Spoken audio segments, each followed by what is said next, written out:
Hi, everybody. I'm Barb. I'm Randine. I'm Patti. And this is our Sclero-What Adventures. Welcome, everybody. Thank you so much for joining us for Scleroderma Awareness Month.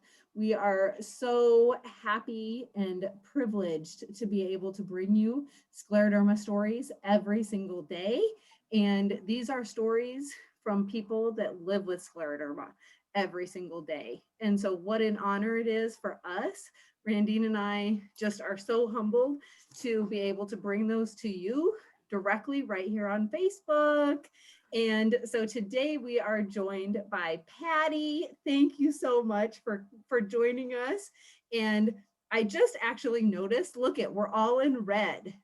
And I hate to say it, but we're not really doing it for the Huskers, right? Like, hey, Patti's from Nebraska. For those of you who don't know, Nebraska is a very Husker state. Yes. And I just realized we're all in red right now. So, I appreciate that support for our Huskers. I could use it right now. I should have thought about this beforehand, but well, welcome, Patti. Thank you so much for joining us. Oh. And so let's start out. Tell us, what form of scleroderma were you diagnosed with? Systemic diffuse scleroderma. And when was that? That was in January 2013. So about 8.5 years ago. All right. And what were your first symptoms?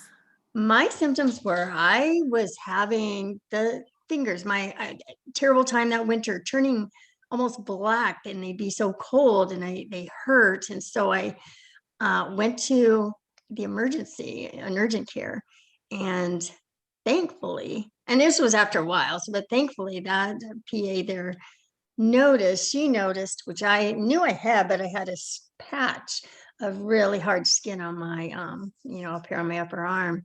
And she noticed that right away as a scleroderma symptom. So she didn't tell me that then, but she right away got me referred to a rheumatologist and said that's who I needed to go see. And I swear to this day, I seriously think that she saved my life just from stories I hear of, people who have taken so many years, so many doctor visits to finally get a diagnosis, because obviously he knows all about it, as you know, Barb, and he recognized it right away, and I was able to go through the testing and get on some medications because it was already in my lungs. It was already progressing. And I hate imagining if I had gone years waiting for that diagnosis for them to figure out what I needed. So, oh my goodness, what a huge testament to a professional knowing what scleroderma looks like. Yes. To recognizing it and referring you on to someone who could really help you. Like, how absolutely amazing is that? It still is. Like, it's amazing when I go places now, and I'll even say to outside of the scleroderma circle, and I'll be like, I have scleroderma, and I'll be like, oh, okay. I don't really know much about that, but okay. And I'm like, you should. Exactly. Exactly. Oh, yeah. I totally relate. I know you do. So we got the same. Yeah, because my rheumatologist knew Barb, and that's how I got to know you a little bit through your pamphlet and stuff. And you told me you would be the best thing for me, and you have been. So thank you. Okay. You are so sweet. Oh my goodness.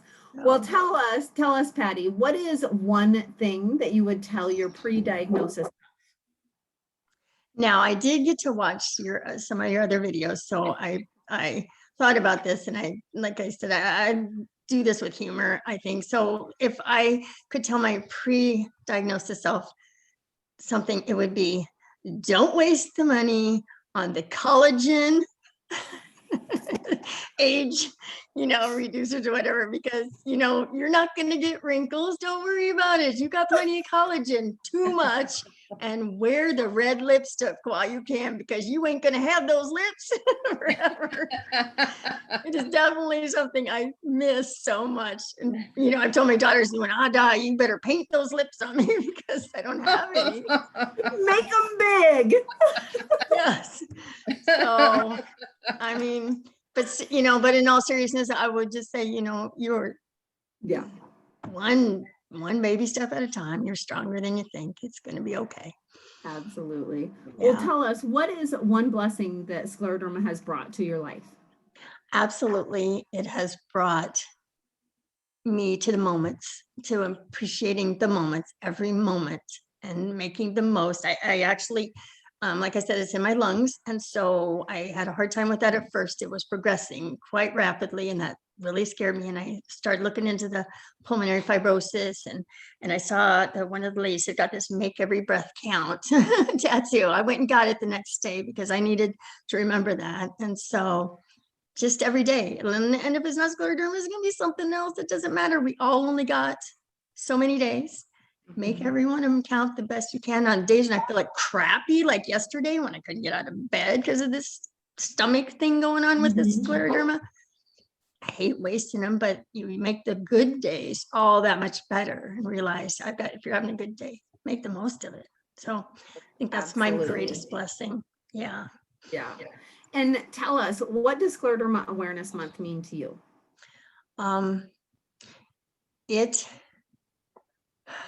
It makes the significant, I think it's so significant that we have an awareness month, I guess, that's so important to me. It means I wish I don't think I'd ever seen anything about it 8 years ago, but I hoped if I did now, I would just take the time to read a little bit about it just so I would know the symptoms. I think for me, it means that the more awareness there is, the more people that know about it, the more people want to help to find a cause or the cure for it. People understand that could be something that they may have when they're looking for something with similar symptoms to scleroderma. So, And one thing we were just talking about before we started the actual interview was that you had said by posting during Scleroderma Awareness Month, some of your friends have reached out and yes. they had somebody else that they knew that had scleroderma. Like, Yes. honestly, I love that. I love that story. And I love that's, one of the things Scleroderma Awareness Month means to me is just putting yourself out there to be a Yes. resource for somebody else. Yeah. No, that's great. Yeah. Thank you for putting it like that. And I love that you did that. I mean, it took me 2 or 3, 4 years. I didn't want to do it. I just kind of hid from it, right, And exactly. I realized it's one of my experiences. So yes, absolutely. Well, what is one thing you want everyone to know about scleroderma? That it's a disease that is so widespread that anybody can get it. There's so many symptoms to it. There's so many levels of it. So, find where you're at in that. And that if you get it, it's not the end of the world. It is like just may open up your world in a way because the opportunity, I guess, to see it in a different light, you just learn to slow down a little bit. Yeah. I love that. I love that. But yeah. Awesome. Well, Randine, what kind of questions you got for us today? Be kind. Random Randine questions. Well, you just showed us one tattoo. How many tattoos do you have? I have 3. Ooh, what else? And where are they located? I do have one that's back. I think it's on that side. It's a Celtic motherhood heart that's all adjoining makes one, and it has all the initials of my children in it. And then I have one other one that I will not show you, but it is and my grandfather, my dad, my brother, and my cousin all had the shamrock, the Trinity shamrock. And then when my father passed away, I got one also, but it's like on my hip. And it's, so they all have meaning for me. This one says, make every breath count. Was that painful putting a tattoo right there? Yes. I would think so. I'm not gonna lie to anybody. It's painful to get one anywhere, I think. But that one, I was so determined. I went in the next day when they opened. I need this tattoo. This made me think about getting another one. I don't know, but okay. So maybe you would get another one. What would you like to get? If I did, and I have thought about this, I would like to get something on my other arm that's something to do with my faith. I have a strong faith, and I would love to, get something about that. I haven't decided what yet, but I might do it. If I do, it'll be on my Facebook page. So, Barb, how many tattoos do you have? I have 0. Do you want to get one? No. Not at all. No way. No. Mm-mm. Barb, I didn't get my first one until I was 45. Okay. So, Fine, Barb. still got time to think about it. I got time to think about it. All right. Well, I'm 50 now, Patty, so I'll You still are think about not. it. Oh Yeah. my God, that's right. I know that. Yeah. You don't look Yes. like it. You fooled me. I knew that. You just had your big 50 birthday. I did have my 50th birthday. Yeah, but Birthday. no, thank Okay. you. I'm still a no on the tattoo, and you know, I think that we get stuck enough with scleroderma that oh my goodness, I can't even imagine going in there That's true. willingly to get, for the pain. Like, That's true. That's true. Good point. but I love the message, like make every breath count. Like, oh, Yeah, I my love it. reminder. That is Mhm. nice. My next question would be, I just found out you're a newlywed. You've been married for a year now. Do you have any advice for other newlyweds? How many times have you been a newlywed? 3 now. Three So times.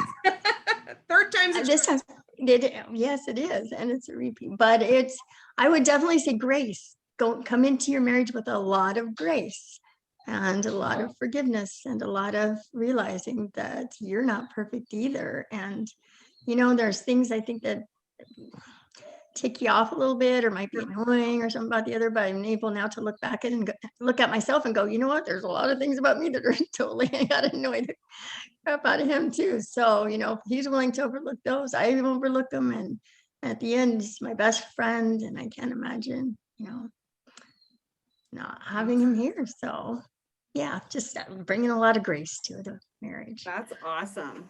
Well, Would you Barb, like to share your well, story? just wait a minute. Yep, Okay. I do want to ask that. But Barb, I know you're going to be a newlywed again soon. So I think Patty, she'll use some of your advice. Barb, do you want to share what's going on? You're going to be a newlywed again? Yeah, I am going to be a newlywed again. So my husband Mike and I are renewing our vows this year because it's our golden anniversary, and it's not 50 years. I'm only 50 years old, you guys. I know the golden anniversary is 50 years, but this year is our golden anniversary because it's our 28th anniversary on the 28th of August. And so we are renewing our vows on August 28th. So, yeah. Yeah, Oh, and yay. I get to be a bridesmaid, and I get to wear a gold bikini. Can't wait to see those pictures. She will be in gold, and I don't know what she's going to have underneath the dress. So I have on underneath the dress. So it could be a gold bikini under there. I don't know, but it will be a dress. Yeah, that's beautiful. This worked out perfect today because just me meeting Patty, she has the best love story of 2020. Can you share your love story? I can. I'll try and do it quick. Okay. Like you said, I've almost been married a year to my current husband, Roger. Roger is also my first husband. We got married in 1982, and we had 3 children, and then we were divorced in like 95 or something like that. And we both went on to remarry. And then we both lost our spouses. Roger's wife died a year it would have been 2016, and my husband died in 2017. And so we'd always, you know, been great co-parents with our kids, but now of course they're much older and in their 30s. And so, but we still happen to get together. Our daughter invited us back both over for Christmas Eve, when it must have been 2018 and 18, yeah. And then we started talking again. And anyways, we started spending a lot of time. We had a lot in common, obviously. And so last July we decided to get married again. So we did that. And That is nice. You know, and I'm like, I couldn't even imagine how happy your children would be that mom and dad are back together. I think they are very happy. I think, Yeah. like I told you, my daughter saying it was the plot twist of all 2020, the best one. So Yeah. And like, I forgot where I was gonna go. Barb and I are both, our parents are divorced too. And I don't know if there'd be a chance Barb's mom and dad would ever get back together. I don't think so. But they're kind of mutual, you know, when they do get together and they do photos with her, which is awesome. I'm with a disadvantage that my dad passed away like 30 some years ago. My mom is still alive and she's 87. She's going to put me into therapy. Let me tell you why. Like a couple years ago, she's like, I have all the photo albums. They were divorced when I was like in second grade. And my mom hated my dad and she divorced my dad. And she was like, a couple years ago, can you put those photo albums at Christmas time? And I'm like, no, I'm not going to bring them. So I said, I forgot when I got to her house. And I just finally got to go visit her again. You know, not that the pandemic's over, but she's now seeing people. So I did bring the photo albums and she went through and she took out her wedding pictures to have them in her room. And I'm sitting here, and my mom's probably watching. You know, my dad loved my mom. So I'm kind of, this is why I'm like, I'm going to be in therapy. If my dad was alive today, she'd probably be hooking up with him. Oh. But I'm like, this is bizarre. She never remarried, or she never remarried, no. Oh. Neither of them did. And I think my dad did not because he loved my mom. Yeah. So, but hearing your story, I'm like, oh, I think that would be nice to be a kid and have your parents divorced and then remarried. Yeah. So that's a blessing. Oh, yeah, I hope. Good job. So. I'm done with questions. Enough personal for me. All right. Well, thank you guys so much for watching today. Thank you so much, Patti, for joining us. I hope Loved you it. guys have enjoyed the love stories today, you guys. It was all full of love today. So you guys have a wonderful day, and we will see you back here tomorrow where we will be bringing you another Scleroderma story. Thanks, everybody. Bye. Bye.